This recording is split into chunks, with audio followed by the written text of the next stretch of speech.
intro for today's video, I am going to be showing you some vegan school lunchbox ideas. Now, I don't personally go to school myself, but I tried to put myself in that position. If I had to go to school now, what would I take with me? Or even, uni, or if you have a 9-to-5 job where you have to take your food, this is what I would take. Now, they may not be the typical lunchbox ideas. I have an itchy nose. They're kind of just what, I would eat. So I hope that's helpful to you guys. Like I've said in the video multiple times, I would probably make these foods in bulk and then just, take them out for lunch.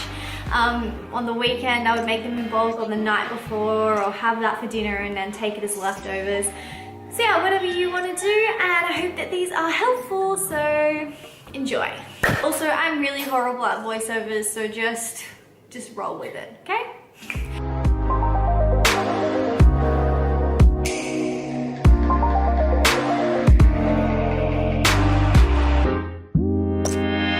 Morning tea, I would definitely recommend taking some fruit with you just because it's so delicious, hydrating, and it's going to keep you satisfied as long as you're eating enough of it.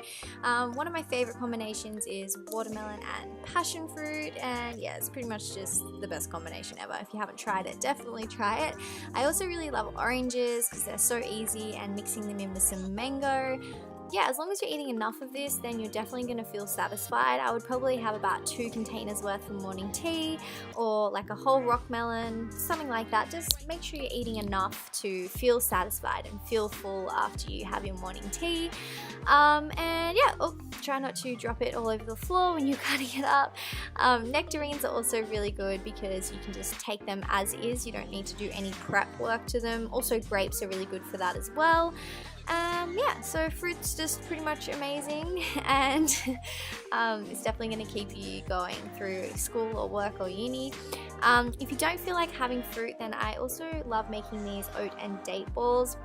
They're really simple, only 3 ingredients, oats, dates, and coconut, and yeah, they just keep you full, and they're really easy to snack on. So to make them, you just pretty much mix up a cup of oats with about 8 to 10 dates, and add in some cinnamon, and then you can just play around and put whatever you like in here, like some tahini or maple syrup or peanut butter, and then blend that up until it's a nice kind of gooey consistency where it's easy enough to roll into a ball. So you just roll them up into balls, really simple, and then douse them in coconut or whatever else you would like, really. And there you have an easy snack that you can just keep in the fridge, make them in bulk, and then yeah, just grab them as you need them.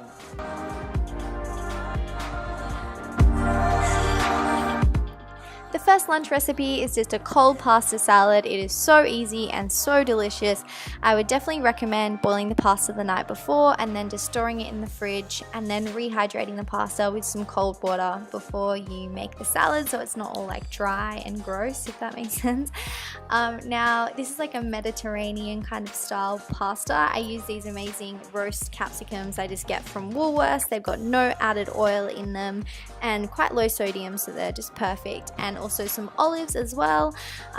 They've got no added oil, and yeah, they're just really great, so I chop some of those up. I also add in some fresh basil, some rocket, and some parsley because herbs are amazing, and then just some cherry tomatoes chopped up, and of course lemon juice and pepper to top. If you want to spice this dish up, you can also add some avocado or some roasted mushrooms, or yeah, be creative. Next one is just a fairly simple salad sandwich. I just put on, all my favorite usual salad toppings, some beetroot, which is awesome, just any bread that you like, some lettuce and some rocket, and then these, which are my new favorite obsession, grilled mushrooms. I just grill them in the oven for like 10 minutes or so, or you can even put them in a pan, and then yeah, putting them on a sandwich just makes it like next level good. And top it with some mustard or some hummus or whatever you like, and yeah, you have yourself a really simple but delicious sandwich, and I would probably like eat 3 or so of these, so just dig in. Here we have my all-time favorite quinoa recipe. It's so simple, but it's just like amazing. Anyway, you need to just cook the quinoa normally in a rice cooker, and then you can pretty much put in whatever vegetables you like. I used corn, red onion, mushrooms, tomatoes, and some spinach and capsicum actually. And yeah, just let that cook up in a pan, quite simple. Once it's done, you can just combine the ingredients, mix it around, and then put in some mirin, which is like this Japanese vinegar, I think. Anyway, it's just really good. I suggest you get some mirin if you don't have any. And of course some tamari and a few sesame seeds. And then you're pretty much just going to top this dish off with some coriander and some avocado. And that's it. You can keep it in the fridge, make it in big batches. Super, super simple. Now, this one my dad used to make me for my school lunches, and it was always one of my favorites, so I thought I would show you guys how to make it. It's just a Lebanese style wrap with two elements, the tabbouleh and the hummus.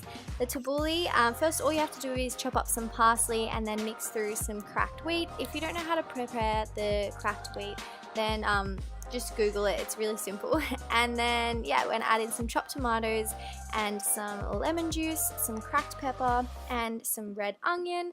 It's really simple, and I would make this in like a bigger batch and then just keep it in the fridge and pull it out when I go to make the wraps in the morning.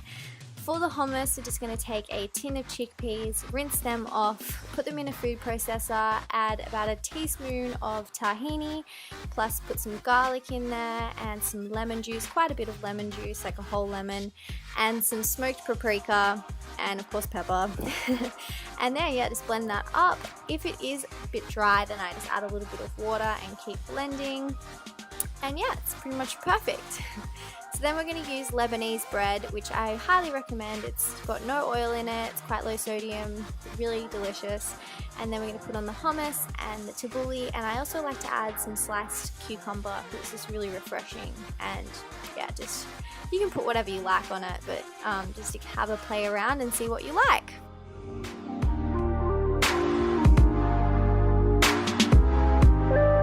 Last but not least is a classic sweet potato and bean chili.